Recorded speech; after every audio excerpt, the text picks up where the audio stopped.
All right, part 2, leading a good life. Thank you for coming back. I appreciate that. I do understand what a challenge it can be for those of us with short attention spans to sit here and listen to a guy talk for 45 minutes, but I'm glad you're back. I think I've got some good information. I think it's worth your attention, so thanks for coming back. Let's talk about making good choices. Oh my goodness, I just heard my mother. And when I'm leaving the house, make good choices now. I'm not your mother. But the point is, as one speaker said, I think it was Jim Rohn, he's a good motivational speaker from back in the day, the quality of your life is determined by the quality of your choices. And remember, we have the power to choose once we can, tell this thing to just relax. I'm engaging my higher brain and I'm going to look at all my choices and decide what to do. Now, making good choices is hard to do because we can't know the future. As much as we want to think we can read minds, know the future, and change people, none of those things are remotely possible. So we have to kind of guess and make a decision with the best information we have at the time. And it's the challenge with taking control of your life and being the boss of your life is now you have the responsibility to do it right. You can't blame anyone else, which you shouldn't anyway. But it's okay. You're not afraid of making mistakes. You're learning as you go. And the other part is you learn, you have more information, and you can say, I didn't make a mistake. I know more now. There's a quote, Muhammad Ali, the person who thinks at 50 the same way they did when they were 30 has wasted 20 years. We take in information. We know more now than we did, and I get that. I'm not doing this now. We're going in this different direction. It's not a failure. It's just change. And it's nobody's business. Oh yeah, we see all these people over here pointing at us. Oh, you made a mistake. What did you do? And you can give them the finger if you want, but just ignore them. That's the best thing. The only opinion that matters is yours, and yours is valid. I changed my mind. I learned more. I knew a woman who wanted to be a dental hygienist. She got into school and said, I don't like this. That's okay. Getting in people's mouth and all that. No, I don't want to do that. I wanted to be a radio announcer since I was a little kid. It's all I ever wanted to do. And I got a job when I was in high school, radio announcer. I loved it. And then did some of that when I was in college and worked in the real world as a radio announcer for a little while, and I discovered it is really boring. It's repetitive over and over again, and I hate being stuck in a room doing repetitive work. It's just not me at all. So now what do? I'm 21, and the only thing I'd ever considered doing isn't what I want to do. I worked in a hospital for a little bit, but then I got a sales job, and I'm pretty good at that because it's all about speaking in words. And now I do videography. I make documentaries. I get to speak to you. I get to edit this. And I just enjoy that. It's very much what I wanted to do when I was a little kid. So things change. Did I make a mistake? No, I learned from it. It's okay. So how do you make good decisions? Because you have a billion choices, Well, and we can't go into it all here, but, what do you want for vocation? Well, what did you do for fun as a kid? What are you good at? What do you like? Do you like to work with your hands or, computers? Do you like to, work with people's hair? What does welding sound good? Do you like running machinery or, all that is something to think about. What do you like doing? What job would be fun? And that's where you should go. Now, you may get into it and find out you don't like it, and that's okay. You get to change your mind. You get to go in a different direction because you're not afraid of mistakes anymore, because there's no such thing as a mistake. It's okay. You get to do that. Let's talk about the rules. What rules do you live by? That's one of the ways we make decisions. And by rules, yeah, we've got rules of society. We've got a lot of rules of personal interaction. You've got rules in your family and with your friends and so forth. But then you have rules for yourself, rules of behavior. Think about those, because you get to choose which ones you follow a lot of times. Not always, but, you know. And there's some rules you can bend. I think of when I was teaching my son how to ride a bicycle, and not just, you know, balance, but how to ride in a group, and what, you know, the rules of traffic, and how that car, is that guy seeing you or not, you know, that kind of thing. And we'd get to, I remember riding, a beautiful evening in July, we're riding through this neighborhood in town here, and we come across a stop sign, because here's a school, and so there's a four-way stop by the school in this quiet neighborhood. Well, we're doing 2 miles an hour. You know, we can look up and down the intersection. There's no cars coming. We don't have to stop at this stop sign. Now, Minnesota has now decided that in a bicycle you have to be able to stop if necessary. So they've changed this rule. But at the time, bicycles had to follow the same rules as cars, which was stop, wait for 3 seconds, move when it's safe to do so. Well, that just doesn't make any sense in this case. So I told my son, this is a place where you can, you know, you don't have to stop. Now, 2 blocks away is a busy street. We're stopping there every time, no matter what. Okay, there's that. In art, I do some photography. There are people who do painting and drawing and so forth. There's rules of composition and light, and this is the way things work. And you need to learn those before you can learn how to bend and maybe move in different directions. But breaking some of those rules of art, you can change the world, you know. Social change frequently happens by people who break the rules and end up in jail. You know, protesters and so forth. Is that a bad thing? I don't know. I say not. And then there are the rules of our, you know, judicial system, and yeah, you better follow those or there are going to be some nasty consequences. But I'm going to go back to the rules of your family, your interpersonal relationships, how you act and react, you know, what's a friend, how do you communicate, and so forth. Think about those. Some of the things that motivate us, some of the actions we have are traditional. And somebody said tradition is just manipulation by dead people. I don't know if that's certainly not always true, but it kind of makes the point.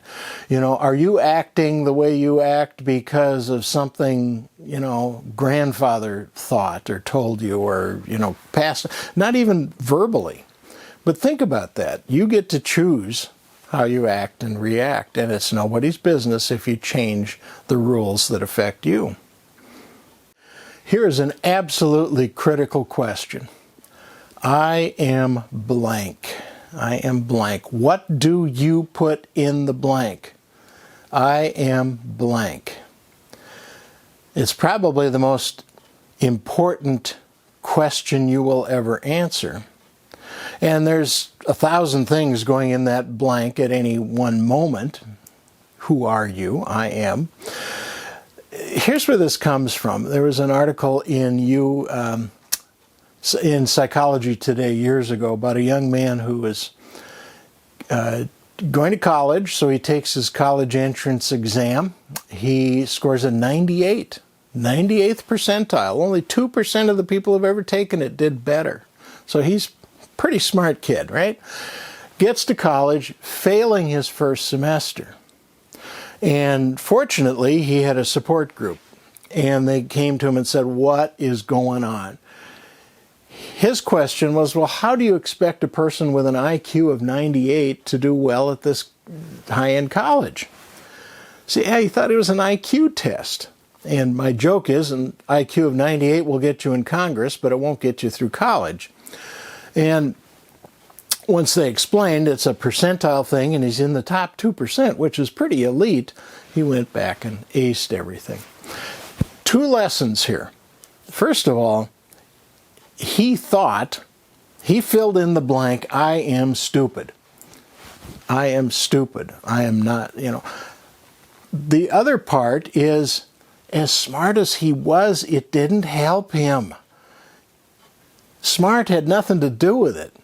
He thought he was stupid, and that's more important than reality sometimes. Think of that. He thought he was stupid, so he acted stupid. It's not. Take that one with you. So who are you? I am blank.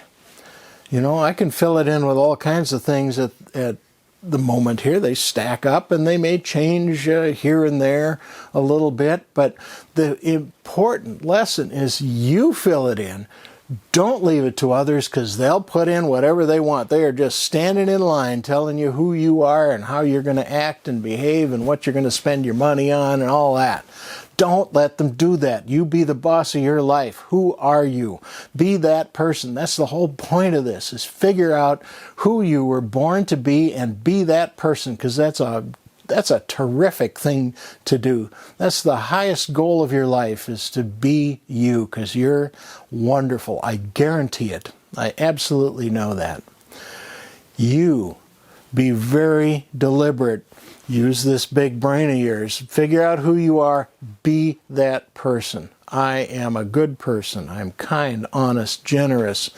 It's what you want to be, and you aren't at the moment. It's okay. You can and will change. You might as well take charge of it and change into somebody who's a pretty darn good person, because that's who you really are. Now, when I say I am blank and you fill in that blank, a lot of us are going to think I am not worthy. I'm not very bright. I am stupid. I am all these negative things. And I don't know this for sure, but I'd be willing to bet that if that's what you're putting in that blank, it's not your opinion. It came from somewhere else, somebody else, past people, generations, people who raised you. And maybe they didn't tell you that in words, but it's pretty clear by actions. And it's not true. Don't let them put that in there. You decide. You're the boss of your life. I am.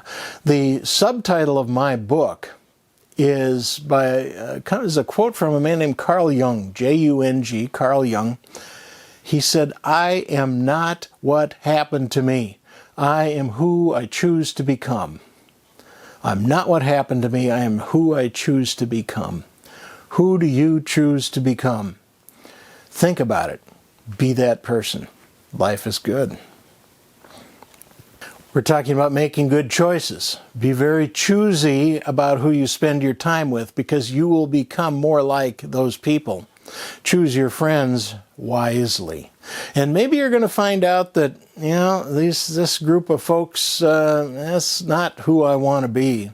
I act oddly, in unhealthy ways when I'm around these people or this person. And it's hard to make that change because we're afraid of being lonely. We don't want to lose friends. But you may need to go to, or just leave them. Or if it's somebody who, you truly are friends with, you may go say, hey, Barry, we had a hell of a time, didn't we? We did some crazy shit, but that's not who I am, and that's not who I want to be. And at least for now, I need to not be around you and these people. You don't need to be mean and angry, and it may be tough on them, but you need to do what's right for yourself. Do that. You will become more like the people you hang out with. And if you want to be a good person, you find some good people and hang out with them. One of the best decisions we can make is having goals for our life. Not just for who you want to be, but, what do you want to have? Where do you want to live? What kind of job? What kind of relationships do you want? What kind of car do you want? You're either motivated by what you want or what you don't want.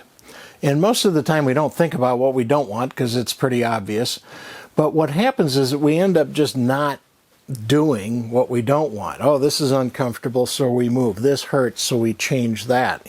And we end up just running around in circles away from stuff and not getting anywhere and getting worn out and burned out.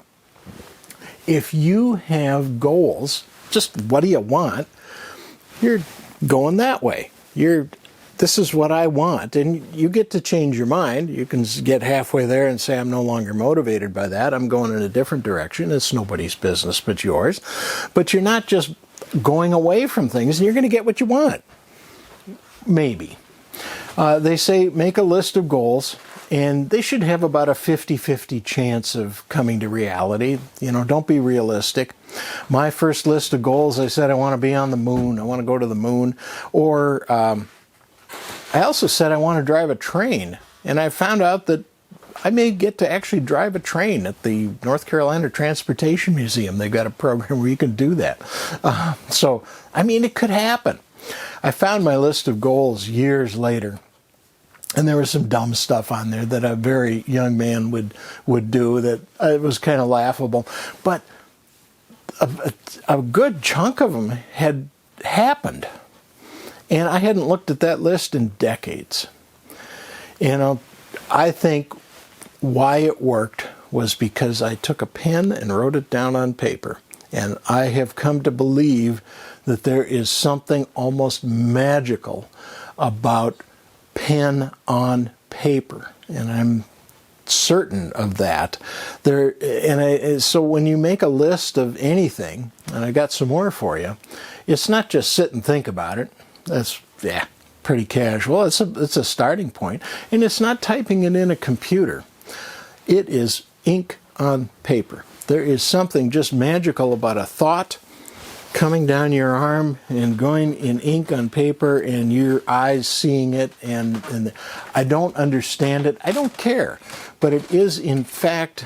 Well, I don't know that it's a fact, but I'm pretty sure that that's what makes things happen. Now, you could destroy it immediately if you want. If you're making a list of goals, don't be realistic. They should have about a 50-50 chance of coming true.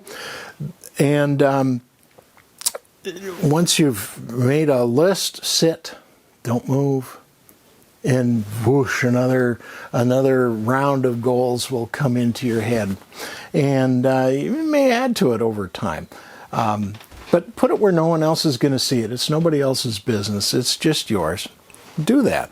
What do you want? Not what did somebody else want for you or think you should do. It's all about you. What do you want? Write that down. And then if you need education to make some of that happen, you get to do that. If you decide you want to live in a different city, well, what does it take to get there? Do you really want it that bad? If we had The Matrix, you remember the movie The Matrix, where, you know, just ability could just come into your head? I'd want to play electric guitar. Joe Bonamassa. So I want to learn to play the guitar. So I bought a guitar and an amp and a book, and, you know, I learned some stuff. And then I realized, you know what?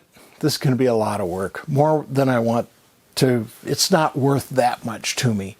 Yeah, if they could just dump it in my head, I'd do it. But I've got other things I need to do and want to do that I'm more motivated. So sold the guitar, and that's just fine. You get to change your mind. But so, yeah, okay, you want to live in a different state? Well, what's it going to take to do that? You want to be, you want to be a welder in somewhere, how much education do you need to do that, or whatever. You do some research, figure out, is it worth the trouble? Is it what I want? Is there a future in it, and so forth? But you don't know that till you make your list and you think about it. Write it down, pen on paper. I'm telling you, it works. Particularly guys are known for not asking for directions. We less of that now that we've got phones with mapping, but it's not a good idea. You need to ask for directions to get where you want to go. And to that end, I am suggesting that you at least consider the idea of seeing a counselor or therapist if you've got some issues. Why? The only way out is through. And if you want to lead a happy life, you could get there on your own, but it could take a long time, and you may not get to your goal before it's over. A good therapist, a good counselor, is going to get you from A to B to C to D And life's not going to be that, meadow of flowers and lammies over here, but it's a lot better than where you're at, probably. And it's a far more direct route. So I'm all about the goal. I want to get there. I don't want to mess around. I don't want to waste time. I want to get there. And so a good therapist will help you get there. So, consider that. It's just asking for directions. Now, a few things about that. First of all, the therapist is not your friend, but they're going to be friendly.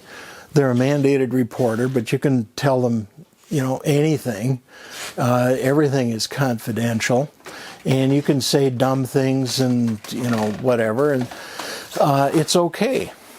And I'm going to say that if you've got a secret that you were pretty sure you'd take to your grave, at least consider the possibility of telling a therapist. Now, if you're 12 steps, fourth and fifth step, yeah, you can tell somebody, but they may not be a therapist. Maybe it's something you want to tell a professional. And I'm not saying you have to, I'm saying just think of the possibility. But I can tell you, if you unburden yourself, you're not having to carry around that 10 tons on your back anymore. It's not dragging you down. Yeah, maybe it's over here, or maybe you got a wagon, so at least it rolls. But it just unburdens you. And it's such a wonderful and healthy thing to do. But that's the point. You get from here to there faster. You still have your stuff, but at least you're not carrying it on your back. Like I said, you're dragging it along, or, it's still there, but it's not the crisis it once was. That's when I wrote my book, Next Steps, Tools for Transforming from Coping to Thriving. As I was writing it, I realized the person I had in mind that was reading it was somebody who's been through what I call the fires of life. It's addiction, but you got some time in sobriety.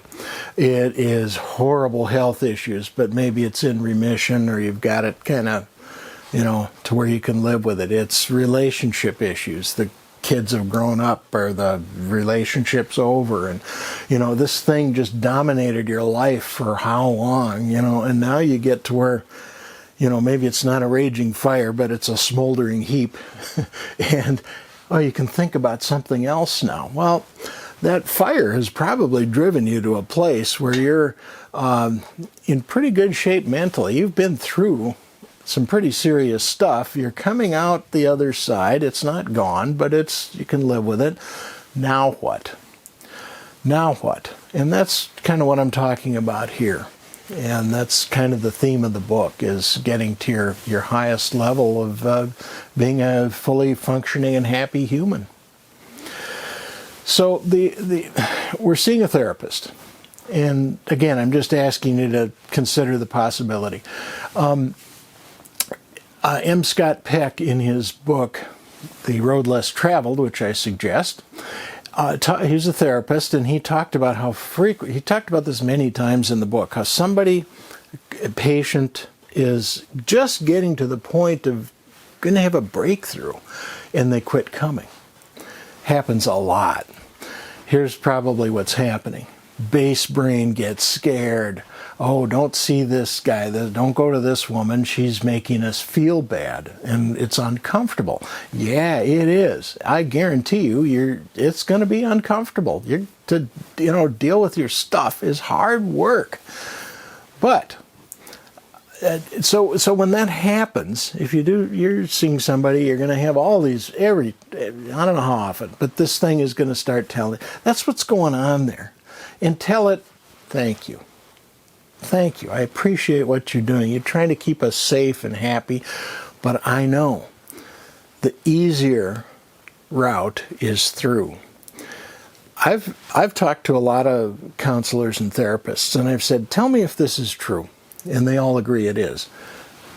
As near as I can tell, nobody who's ever gone through therapy and come out the other side, and it's not all, again, happy meadows and lambs over there. It's just still got your stuff. It's not perfect, and it's an ongoing process. But nobody who's ever gone from here to there through the tough process of therapy and getting it together, nobody has ever regretted it. Nobody has ever said that just wasn't worth the trouble and the anguish and the dealing with stuff. Everybody, as near as I can tell, has said, this is the easier path. Think of that.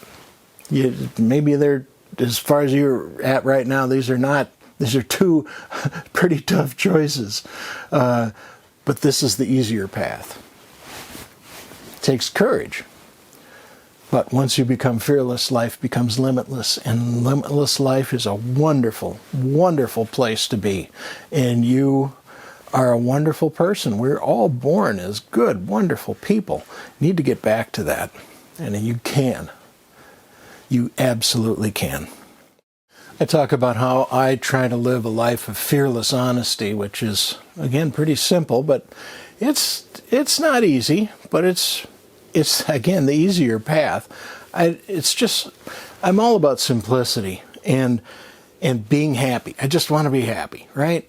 And just being fearlessly honest is so much easier. It's just less stress, and it's an easy way to live. I don't have to remember what I told, somebody, and I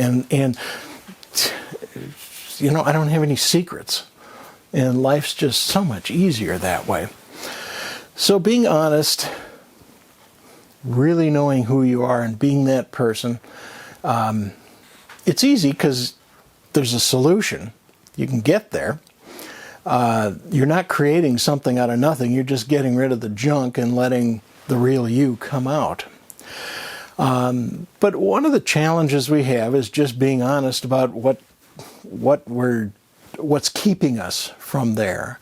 And that therapist can certainly help. The other things you can do is just know who you really are and get there. That takes process, simple, but not easy. Again, we need to write it down, pen on paper. And you can destroy it immediately if you want to. That's okay, but write it down. And I'm going to ask you some questions, and I really hope you'll do this. If you're serious about this is what you'll do. First of all, write down who has harmed you and how. And it doesn't need to be a book. Just, a name and what they did. That's hard. I understand. What makes you angry? And what makes you angry? What are you angry about now? What makes you angry? And you can be irrational, if you want. Old ladies who write paper checks at the grocery store, You get to do that, but write it down. And again, if you get to the end and you're out of stuff, sit and wait for a few minutes, and more will come to you. And lastly, what are you afraid of? What are you afraid of? And, you're afraid of dogs, you're afraid of traffic, you're afraid of dying in a fire, you're afraid of cancer. You are on and on and on. What are you afraid of? And you don't have to be rational. You can look at it later and decide what you want to do with that information. But what or who are you afraid of? Pen on paper makes it real. It's like a Harry Potter magic wand that just brings it to a place where you can deal with it. You don't have to deal with it now. We're just writing it down. And then you can throw it away and do nothing. It's your choice. You're probably going to want to. Get rid of it. It's making you unhappy. Deal with it. I want to talk about learning how to say what you want, be aware of what you want and communicating that with other people. It's an adulting skill that's really important. And I just haven't got time to do more than mention it here. But some people, they say, well, she'll tell you what she thinks. She doesn't hold anything back, Well, sometimes she's just looking for attention when she will say anything, Or maybe she's just an ass, you know? We're not talking about that. Tough love. Well, it's usually pretty tough on the tough and low on the love, you know, saying what needs to be, you know. No. I hope, read that book. When I say no, I feel guilty. You can say no to people without being mean and angry. You can say what you need and want without being mean and angry. And Smith tells us how to do that. There's a lot of scenarios that you know, ideas. In this case, say this and that. I remember Star Trek. Jean-Luc Picard would occasionally say to somebody, I see you speak the language of diplomacy. And because Picard was the diplomat, whereas Kirk was the warrior. And the language of diplomacy, it's saying what you need, but in the right, more gentle words. And it really helps. You're not afraid to talk to people and say what you think and mean because you're not afraid you're just going to be mean and angry about it. But it's a skill you need to practice. And we can't go into it here, but I suggest you learn it. It helps a lot. It's so good to be able to say, to know what you think, and then be able to communicate that with other people. It takes a little practice. Let me talk about ACEs, because so many of us have some issues. ACEs, adverse childhood experiences. If you're not familiar with it, here they are. Child physical abuse, child sexual abuse, child emotional abuse, emotional neglect, physical neglect, having a mentally ill, depressed, or suicidal person in the home, a drug-addicted or alcoholic family member, like alcohol isn't a drug, but we know better, witnessing domestic violence against the mother, loss of a parent to death or abandonment by parental divorce, incarceration of any family members for a crime. And this was really an eye-opener for me because we are seeing addiction and mental illness. People always say it's an illness, it's a medical condition. But the symptoms are frequently goofy behavior, is the way I'd put it. And we treat the behavior, we punish the behavior, but we're not dealing with the cause of that behavior. And this was such an eye-opener for me when I learned about ACEs, where we've always said, what the hell's the matter with her? You know, what's the matter with that guy? You know, and now, once we know about ACEs, we're not saying, what's the matter with him? We're saying, what happened to him? It completely changes everything. Yeah, the goofy behavior is still there and still dealt with, and it causes harm and incarceration and everything else, but it's not what's the matter with you, it's what happened. Understand this, and understand that I know people with ACE scores of 8, 9, and 10 who have worked through and have become very successful human beings, vocationally and personally. So it's doable. It truly is doable. I've got an ACE score of 3, which is like not that big of a deal, but still some issues. So if you look at this list and you say, yeah, that's me, you can now, instead of saying, what the hell's the matter with me? You can say, look what happened to me. And you did not cause these things. You do not deserve these things. You know, this isn't God punishing you for anything. It's just something that happened, but it's something you have to deal with. And now's the time to start forgiving yourself for behavior that, you didn't choose. Now, again, doesn't mean there's not consequences, but think about that. You didn't cause this. You don't deserve it. God didn't make it happen, but it did happen. And there is a way through. There truly is. And the last point I want to make is, think of that list you made of the people who've harmed you, probably the people you hate, people who abused you. What the hell's the matter with them? you were a little kid. What happened to them? You look at yourself and you say, I have an ACE score of whatever. These things happen to me. Now you can look at your people who should have cared for you, and it's not what the hell's the matter with them, but what happened to them? They're in the same situation, and it goes back generation after generation, possibly. But it can end with you. And you decide, you're the boss of your life, you're fearless, you've got a big brain, you can make decisions. And I'm going to throw out the idea that you consider the possibility that you might get to the point where you could look at those people who have abused and mistreated you, and you might, at some point, get to the point where you might be able to forgive them. Maybe. And if you can get to that point, oh, that's a wonderful place to be. Letting go.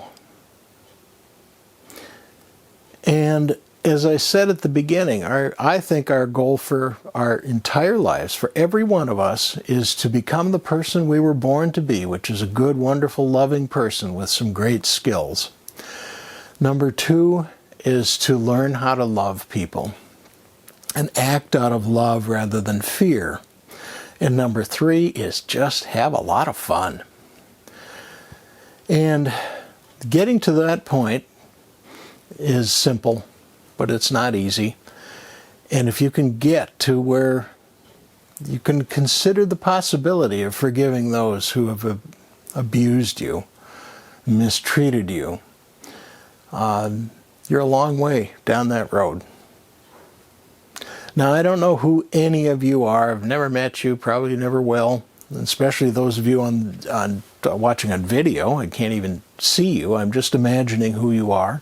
Those who are in Echo Unit, or those of you that are just never been incarcerated and have for some reason watched this whole thing. But on a very real level, I know who you are. I care for you. I really want you to lead a good life, and I'm certain that what I've offered here is a lot of good advice for how to do that. It's simple, but not easy.